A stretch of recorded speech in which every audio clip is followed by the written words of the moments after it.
The first thing you have to understand with regards to trying to come to terms with the conception of the shadow is to understand the idea of persona.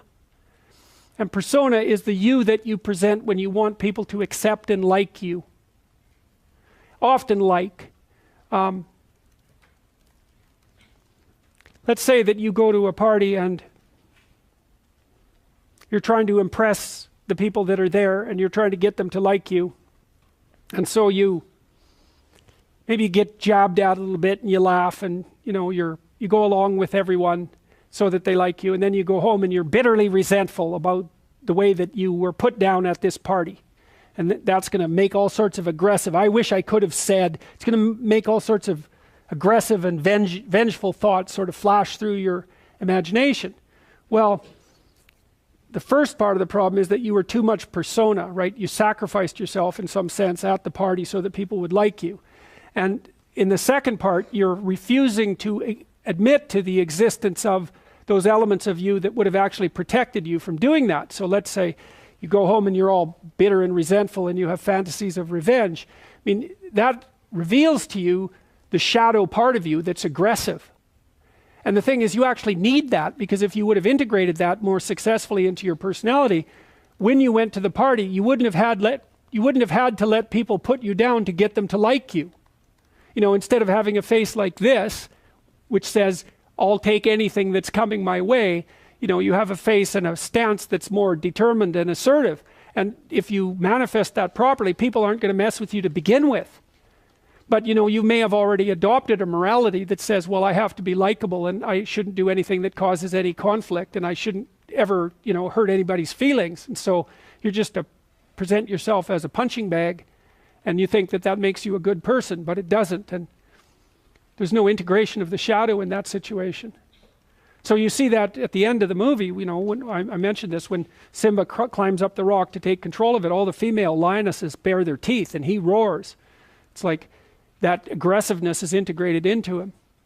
And so resentment is a really good emotion for making contact with the shadow side, because if you're resentful about something, it basically reveals two things. It either means that you're immature and you should stop whining and get on with things. Someone's asked, this often happens with adolescents who are asked, say, by their mother to clean up their room. They get all resentful about it. It's like, shut up and clean up your room. It's not that much to ask. Or, so that can be a gateway into the observation of your own immaturity. Or it's possible that you're resentful because people really have been poking at you too much and taking cheap shots at you and oppressing you. But what that means is that you've got some things to say that you haven't been willing to say or don't know how to say, right? You can't stand up for yourself properly. And in order to do that, you have to grow some teeth and be willing to use them. And again, that's something that might violate your morality, because you might say, well, I shouldn't be able to bite people. And the thing is, yes, you should be able to bite people hard. And if you're able to bite them, then generally you don't have to.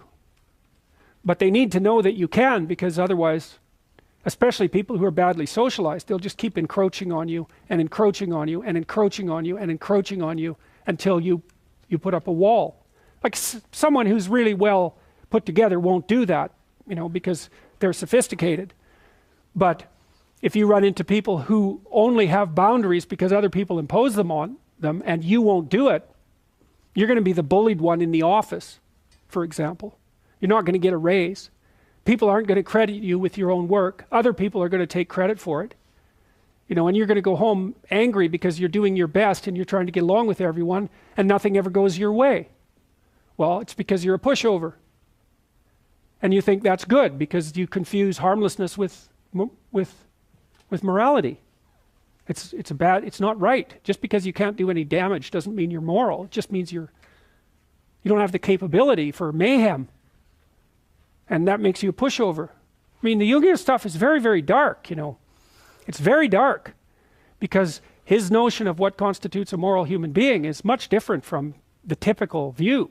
He really thinks you get that horrible side of yourself integrated so it's up there where you can use it. Because otherwise you're dangerous.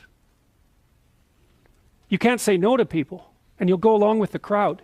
And then if the crowd does something particularly pathological, which it's liable to do, you won't be able to resist it. You won't have the strength of character. And so then you'll fall prey to crowd pathology.